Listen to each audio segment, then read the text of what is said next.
Hi, I'm Carolyn Evans-Hammond and welcome to my tasting room. Carolyn's tasting room is where you can taste exciting wines with me. And tonight, we taste a flight of wines that could sell for more than they do. Wine insiders know that prices often have more to do with market forces than the liquids themselves. A truth that's easy to see when you taste broadly and comparatively. So this segment is devoted to best buys, really undervalued gems. So the flight includes the 2022 Doppio Passo Grillo, DOCG from Sicily, Italy, the 2021 Les Jamelles Cabernet Sauvignon from the south of France, the 2020 Ricasoli, Rocca, Guiccarda, Chianti Classico Riserva, DOCG from Tuscany, and the 2020 Borsao, Picos, Garnacha from Spain. Let's taste.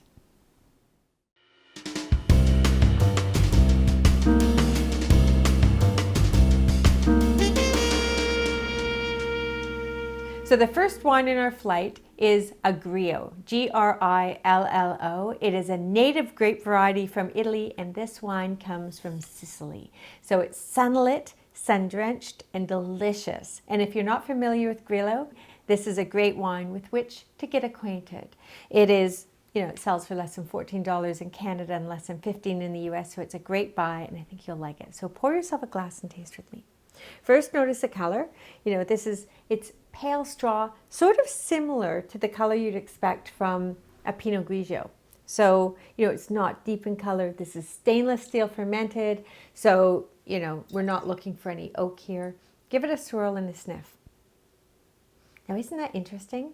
So, unlike Pinot Grigio, which is sort of all lemon lime, this has that citrus note, but it also has lots of stone fruit. Do you notice that? Sort of like really ripe peach, as well as white peach and apricot. And do you notice a light stroke of something green, sort of a little bit of damp herb or something? Maybe basil? That's there too. So what you notice with this wine is you get that, variety of complexity on the nose and palate, and that's where the value lies. So let's have a taste and see how it expresses itself on the palate. Did you expect that? I bet you didn't. Looking at it, you'd think it was a bright, crisp, clean refresher. It has that, but it also has weight and breadth, doesn't it? I mean, it blankets the palate and saturates it while maintaining the poise and the lift of a good, crisp white from Italy. And that's the charm of this wine. Notice that it ripples out. Everything we found on the nose, echoing on the palate. You're getting the stone fruit, all those orchard fruit notes for sure. But there's a lemoniness and a lemon zest note that emerges on the finish, as well as some salinity and some stoniness, lending gravitas. This is the kind of wine that's fantastic with everything fish. So baked fish, broiled fish, grilled fish, yes. Poached prawns, absolutely. Very easy, very versatile. It's low in alcohol at around 12.5%, and yet there's a whisper of sweetness, just enough to make it really friendly as a cocktail style wine.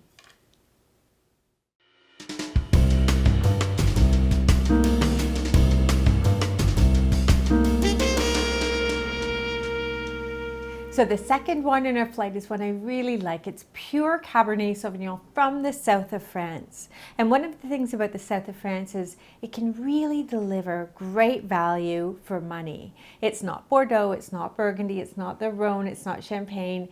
It doesn't have quite the same cachet, if you like, but it's developing real cachet among those in the know for the wines that pack value for money. And this is one of those wines. So pour yourself a glass. It's the Cabernet Sauvignon. Now, we do know going in that small portions of this cuvee spent some time in barrel, so we'll be looking for a little bit of that influence, but you're probably thirsty. So pour yourself a glass. Notice the color, great depth of color. South of France is warm and sunny, and you can see the ripe fruit just in the glass. So give it a nose. Isn't that yummy? Oh, it's So much going on, but it's beautifully sweet fruited. This is not a sweet wine, but there's definitely a confected note. To me, it's black forest cake. That wonderful, you know, cherries poached in liquor, black, dark sponge, note of cream somewhere, as well as savory notes of peppercorn, hint of cinnamon. So lovely, lots going on. A dusty note too, sort of like dusting of cocoa powder. Delicious, right? Boy, I mean, now this is a wine that's not expensive. It sells for less than 17 in Canada and less than 11 in the US. So it's not expensive, but it drinks beautifully. So have a sip and let's parse it apart technically.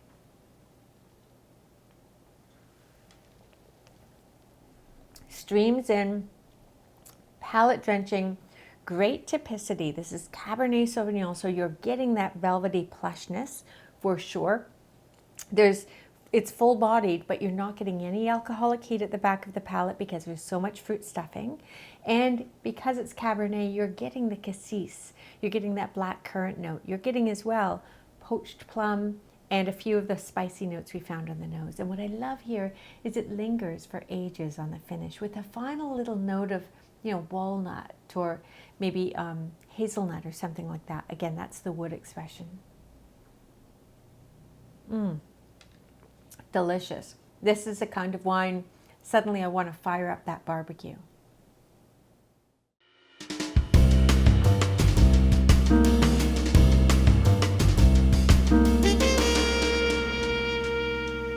And now we head to Tuscany, Italy for a bottle of Chianti Classico Riserva by Ricasoli, a very trusted producer there, very respected. So pour yourself a glass. You'll immediately notice the color. It's lighter than the last wine. Now, Cabernet Sauvignon has depth of color. This, you know, it's Chianti, and Chianti Classico is Sangiovese, which is a thinner skinned grape with less color being imparted. And we see that immediately. There's a transparency here that you didn't find with the last wine, and that's the typical color of Sangiovese. This is 90% Sangiovese with just a splash, about 10% Merlot to add complexity, and that's allowed in the DOCG regulations. Adds a little bit of something. So give it a swirl and a sniff. Do you see what I mean? Now this wine sells for around $25 in Canada and around $20 in the US, and yet the nose alone smells like it's a far more premium bottle. It's just so, it's savory, you know? So we're getting nuances of charcuterie, salt, truffle maybe, and earth, damp earth. And yes, there's the dusty cherries that are always associated with Chianti or Sangiovese, but there's so much more going on. And that right there is a mark of quality. So have a sip and let's see how it speaks to us. Isn't that beautiful? Elegant, suave, complex, but understated. Absolutely coy. The mark of sophistication is unmistakable. This is not just wine. This tastes like experiential art, because you don't want to start talking about exactly what you're tasting because it shifts so quickly and there's so much going on. And that is why I had to feature this one in the flight. It's beautiful. Now let's also talk about the structure.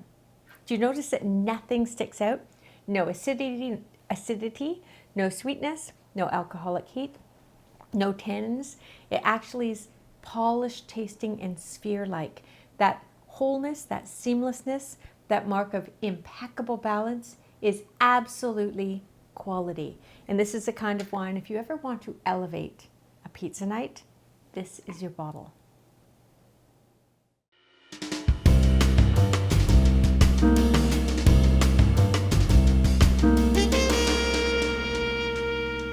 The last wine in our flight is pure Garnacha, which is a grape variety in Spain that's usually not considered as serious if you like, as Tempranillo, but it absolutely can be. And I think this is a testament to that. This is a wine that has 15% alcohol, so we know going in it's full-bodied and rich, but I don't think it's out of balance whatsoever. It's bone dry, 2 grams per liter, and it's undervalued. It sells for less than $22 in Canada and around $15 in the US. So great buy. Pour yourself a glass. I can't wait to taste it with you. First, notice the color, great depth of color. Now, Garnacha or Grenache in France tends to be very juicy, very easy drinking. That's the approachability for which it's known. But I think we've got more than that going on. So great depth of color, which suggests, again, depth of fruit. This is made from old vine Garnacha, and that's one of the reasons we get such concentration. And on the nose, do you like that? Strawberry jam, brown sugar. This is a dry wine. Cherry preserves, raspberry coulis, all of those wonderful red berry fruit for sure, but there's also underpinnings. Peppercorn, sort of like red licorice as well as black licorice. Do you get that? Graphite. So lots going on, and every time you approach and give it a swirl, it offers you something new, again, a mark of quality, especially at this price point. Let's have a sip. Such a pleasure to drink.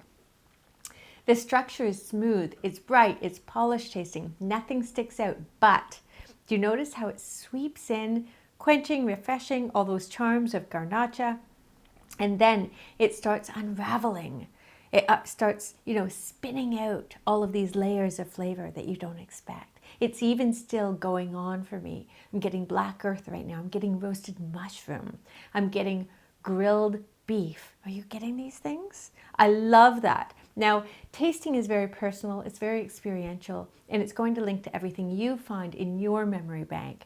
Mine may be different than yours, but the cool thing here is that there is so much going on, so much to link to. And that right there is a charm of fine wine.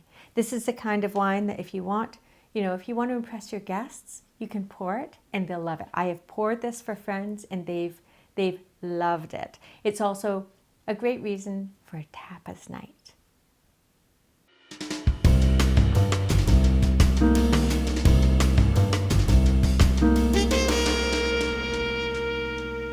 So there you have it, a flight of wines that could certainly sell for more. Which one did you like best? Let me know, and don't forget to like and subscribe because I'm coming right back with another flight of delicious wines here on Carolyn's Tasting Room so you can drink better and learn how.